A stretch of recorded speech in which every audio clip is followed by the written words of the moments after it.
Olá, seja bem-vindo ao meu canal Vlogs da Nay. Eu me chamo Nay, é muito bom que você está aqui comigo. Bem, se você já é inscrito, obrigada pela sua inscrição e por me acompanhar. Se você ainda não é inscrito nesse canal, está chegando agora, por favor, se inscreva aqui neste canal, me ajude a alcançar outras pessoas, né, para terem literatura, para terem conteúdo literário de qualidade. Por aqui eu posto vídeo todas as terças-feiras sobre obras e também sobre obras literárias e também sobre livros, sobre assuntos de livros, tags e tudo mais. Se você já gosta desse tipo de assunto, já deixe seu like e também se inscreva aqui no canal, se não for inscrito.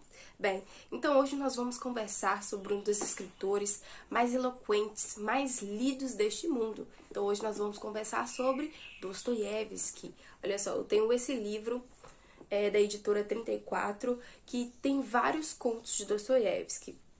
Aqui constam 28 contos do autor Dostoiévski, e eu preferi comprar esse aqui, que são contos reunidos, já daí o título do livro. Bem, mas o conto hoje, né, que eu quero conversar um pouquinho com vocês, eu comecei a ler ele e eu fiquei extasiada, não conseguindo parar mais de lê-lo, porque me prendeu bastante. A gente, né, quem já leu aí Dostoiévski sabe que a escrita de Dostoiévski, né, não é à toa que é uma clássica, né, que é uns escritos clássicos, né, é aquela literatura rica em qualidade, né, que você desperta curiosidade para outras coisas, né? Não só o fim não é somente ali na literatura, né? Somente na leitura. O fim leva para sua vida, né? Leva para sua vida pessoal, leva para o seu trabalho, leva para sua família, né? E essa história que eu vou contar para vocês é justamente sobre isso. Bem, Fyodor Dostoiévski, acredito aí, né, que se você ainda não leu, com certeza você já ouviu falar de Dostoiévski. Claro, se não tiver ouvido falar, não tem importância alguma. Senta aí que eu vou contar uma história pra você e eu espero instigá-lo a começar a ler Dostoiévski. Então hoje o conto que eu quero contar pra vocês chama-se Uma História da Vida Infantil. Olha só, essa história é muito interessante porque Dostoiévski a ouviu e quis registrá-la, porque no começo ele disse: vou contar para não esquecer. Aqui na história vai contar a vida bem razoável de uma mãe e de uma filha.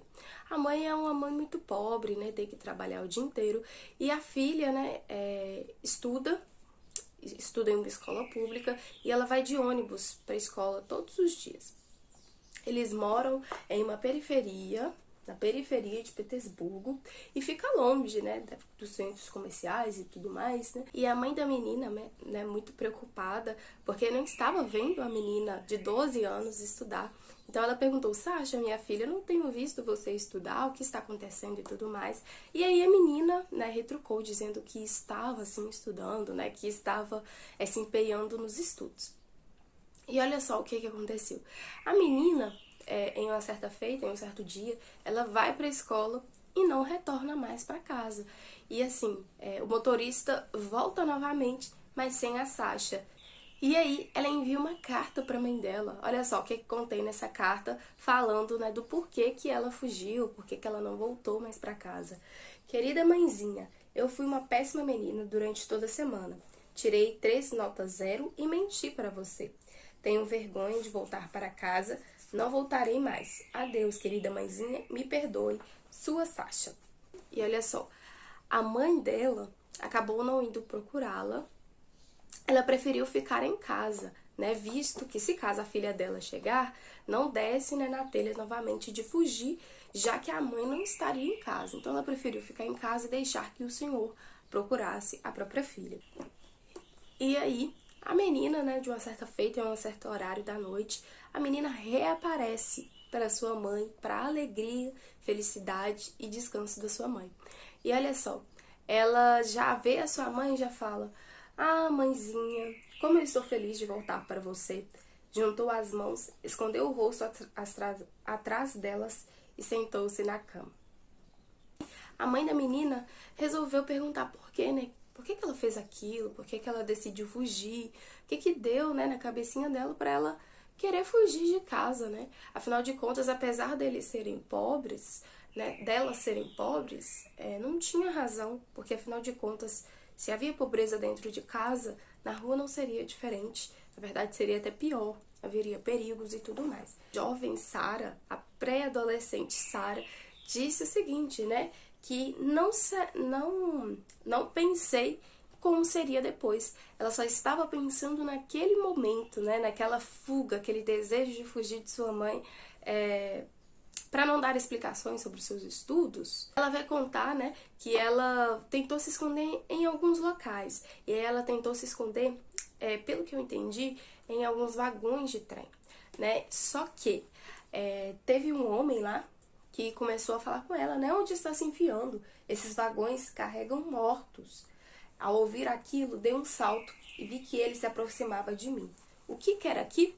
E aí ele começou a se aproximar muito perto da Sasha, né? Naquele momento ali da noite. E aí ela correu bastante. E aí ela encontrou uma casa. Provavelmente estava escura, suja, uma casa abandonada. E aí ela descobriu que tinham pessoas ali e deu no pé também, né? Saiu correndo dali porque ela sentiu o perigo. Dostoiévski relata, né, que essa menina vai achar que nas noites da vida, né, apesar dela estar fora de casa, ela encontraria um homem muito bom, um homem que cuidaria dela ali na rua, né? Caso sentisse dor dela, sentisse pena dela de estar ali na rua. Mas bem, tudo que Dostoiévski relata aqui neste conto é que os homens, né, ou as pessoas que apareceram na história com Sasha, né, lidando com ela, geralmente gritaram com ela e correram atrás dela. Então, a gente não sabe se faria bem ou se faria mal. Mas ela pensava que, mesmo estando fora da casa da mãe dela, né, naquela escuridão e tudo mais, ela encontraria um homem bom que a entenderia, né, que cuidaria dela, né, que a tratasse como filha, vamos dizer assim. E Dostoiévski vai dizer, né, que essa história é verdadeira, né, que essa história se passou e por isso que ele queria contar antes que ele esquecesse. E olha só, esse livro, esse conto, na verdade, aqui, é cheio de exortações, pessoal. Primeiro, Dostoiévski vai falar o seguinte. Sei também que nessas almas jovens, que já saíram da primeira infância, mas ainda estão longe de ter chegado sequer ao primeiro grau de maturidade, surgem às vezes ideias, sonhos, decisões surpreendentemente fantásticas. Aqui no conto, né, vai contar que Sara decidiu, assim, naquele sentimento de angústia, talvez por ter tirado zero, né, por não estar efetivamente estudando, ela decidiu fugir, ela decidiu abandonar o seu lar, né, apesar de todos os contratempos que poderia existir no lar dela, ela vivia ali para estudar, para alegrar sua mãe, né, para preencher aquela família, né. Afinal de contas, existiam somente as duas dentro de casa. E quando bateu essa ideia nela, ela não pensou duas vezes, né? E foi. E no livro também vai relatar, né, que Sasha decidiu fazer isso porque ela já tinha ouvido ou tinha visto alguém fazer isso, alguma coisa do tipo. E aí, Dostoiévski também aponta para nós sobre a influência. O que está penetrando nos nossos ouvidos? Pelo que nós estamos sendo deixado levar, né? Por quais tipos de influências, por quais pessoas, por quais livros, por quais autores, né? Porque você não somente lê um livro, né, quando você está lendo o livro, você está lendo uma referência para a sua vida. Que tipo de livro que você tem deixado entrar na sua vida, né? Eu gosto de falar isso aqui e eu sempre repito, tá, gente? Porque vocês, né, são pessoas que me escutam, são vocês que me acompanham aqui, né? E vocês sabem de muitas coisas aqui. E eu sempre falo o seguinte, que nem tudo que você lê vai edificar a sua vida. Não leia de tudo, porque nem tudo é bom. Você tem que testar, você tem que provar se aquilo é bom. Busque antes de você ler, tá, gente? Porque, como a Clarice Corsi disse, existem muitos livros baratos por aí, né? Literatura barata por aí. Não de preço monetário, né? Mas de ideias. toscas ou de ideias que não vão acrescentar em nada na sua vida. Dostoiévski fala, né, sonhos e decisões surpreendentemente fantásticas. Então, olha só, nessa ideia da menina, né, já querer fugir, né, para poder fugir de outro problema, ela só encontraria mais problemas. Como foi o que aconteceu? Afinal de contas, ela encontrou homens, né, que aparentemente não seriam bons para a vida dela. Se é que vocês podem me entender. E aqui também dá a entender que falta de plano, falta de preparo. Não que a ideia dela seja boa, né, de fugir de dentro de casa. Zero boa. Mas essa ideia de tive ideia e vou fazer, né? Às vezes nós mesmos deixamos, queremos fazer, na verdade, tudo, né? Ideias que vêm na nossa mente, tudo mais e tal. Só que vem a primeira dificuldade, desiste. E seguindo, Dostoiévski vai dizer o seguinte: de modo geral, antigamente, há umas 2 gerações, as cabeças dos jovens podiam abrigar sonhos e fantasias, exatamente como as dos jovens de hoje. Mas os atuais são mais decididos, têm bem menos dúvidas e refletem menos, né? Inclusive, esse preparo, vamos dizer assim, para fazer tudo aquilo que já deseja, né, que já está na mente, é algo que, não sei se é típico, né, de cada geração, né. Ele falando aqui, né, Dostoiévski viveu no século XIX, então já era assim lá no século dele, né, e a gente está no século XXII, e também as pessoas fazem isso, né, então provavelmente isso é típico de todas as gerações, né, jovens, né, às vezes até adultos também, fazem isso, né, de querer fazer o que dá na telha, né, e refletir menos, assim como Dostoiévski diz. E aí, Dostoiévski falou o seguinte: aliás, antes eram ligados a um sentimento de dever, a uma sensação de obrigação em relação ao pai, à mãe, a certas crenças e a princípios. Hoje em dia, sem dúvida, essas ligações e sensações se tornaram um pouco mais frágeis. Eles têm menos restrições externas ou internas, por isso talvez a cabeça funcione apenas em um sentido. É claro que tudo isso tem algum motivo. E aí, né, a gente não precisa nem falar muita coisa, né, sobre isso que Dostoiévski falou, porque já é autodeclarável, né? Porque antes as pessoas honravam mais o pai e a mãe, né? Ensinamento bíblico, tinham mais sentimento de dever, né? Tinham mais compromisso com seu, né? Tinha mais compromisso com os seus acordos, acordados, né? Pontualidade e tudo mais. Mas muitas coisas acabam interferindo, né? Como eu disse, influenciam bastante em você, na sua formação, né? Naquilo que você está pensando, né? Ou naquilo que você vai pensar. Então daí, né, vem o cuidado, né, em se preparar, né, para tais tipos de influência, ou em se preparar mesmo para não deixar que isso ocupe sua mente, ou, né, que isso acabe te moldando. Também, mais pra frente, ele disse, olha, uma exortação que ele vai fazer.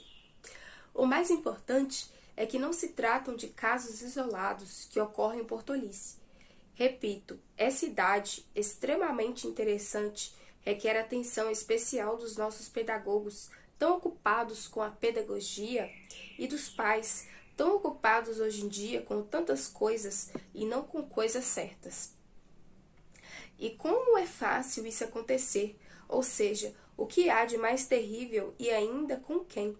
Com nossos próprios filhos. Só de pensar na posição da mãe desta história, quando a filha de repente se cansou, saiu, chorou e sonhou que encontraria um homem bondoso, que teria pena de uma pobre garota que não tem onde passar a noite e a convidaria para a casa dele. Imagine que esse desejo prova da sua ingenuidade juvenil e imaturidade, poderia facilmente ter se realizado, pois em toda parte, seja nas ruas ou nas casas mais abastadas, pululam esses tais homens bondosos. Então, olha só. E aqui, Dostoiévski puxa a orelha mesmo, né? Por quê? Aqui ele fala que os pais estão tão ocupados com tantas coisas, com certas coisas, né? exatamente aí que muitas ideias vão pulular, como disse Dostoiévski, na mente do seu filho, na mente da criança. Às vezes, os professores que descobriram coisas que os alunos passavam em casa, né, casos de abuso, né, casos de sofrência mesmo, às vezes os professores são uma bênção na vida do aluno, né, porque dá ao aluno, né, um sentimento de importância, talvez coisas que eles nem têm, nem possuem no dia a dia. De repente cansou, saiu, chorou e sonhou que encontraria um homem bondoso. E aí Dostoiévski puxa a orelha novamente, olha só.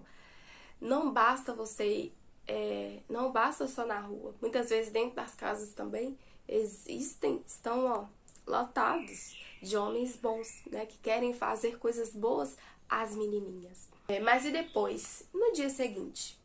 Ou buraco no gelo, ou a vergonha de confessar, e depois da vergonha de confessar, a habilidade de guardar tudo para si mesmo, de conviver com a memória e em seguida refletir sobre aquilo já sob outro ponto de vista, pensar e pensar, mas já com ideias das mais variadas, e tudo isso aconteceria pouco a pouco e por si só. No final, talvez, desejaria repetir a história e então todo o resto. Isso com 12 anos. E aí Dostoiévski já leva, né, pelo meu entender, ele já leva para outro lado da história, né, em casos de abuso e tudo mais. Imagine se essa menina realmente, né, fugiu da casa da mãe dela, encontrasse o homem aí que ela sonhou e depois restariam somente as lembranças, né, de tudo que aconteceu, né? Provavelmente ela precisaria, né, de um tratamento psicológico para lidar com o que provavelmente poderia acontecer, né? E no final ficariam as péssimas lembranças da escolha que ela mesma tomou, mas escolha infrutífera, né? Escolha mal tomada, escolha infantil. E aí eu bato na tecla novamente das influências. Que tipo de influência? Não deixe qualquer tipo de coisa, não leia qualquer tipo de coisa te influenciar, gente. Porque isso vai moldar quem você é. E aí ele vai dizer o seguinte, né? Pensando na Sasha, menina de 12 anos, a rua é uma escola tão afiada. O mais importante, continuarei a repetir, é a mais interessante das idades. Por um lado, conserva uma comovente genuidade juvenil e maturidade. Por outro, já desenvolveu uma insaciável capacidade de percepção e uma rápida familiaridade com ideias e concepções, das quais, segundo muitíssimos pais e pedagogos nessa idade, eles não são capazes de ter a mais vaga noção. É essa divisão, a união dessas duas metades distintas da essência juvenil, que representa uma enorme quantidade de perigos e situações críticas na vida dessas jovens criaturas. E isso é eternamente verdadeiro, né? Porque é preciso ter cuidado e zelo com a juventude. Essa história aqui eu achei tão interessante. Então, pessoal, fica essa reflexão, fica essa história muito interessante para vocês. Recomendo, gostei bastante desse livro.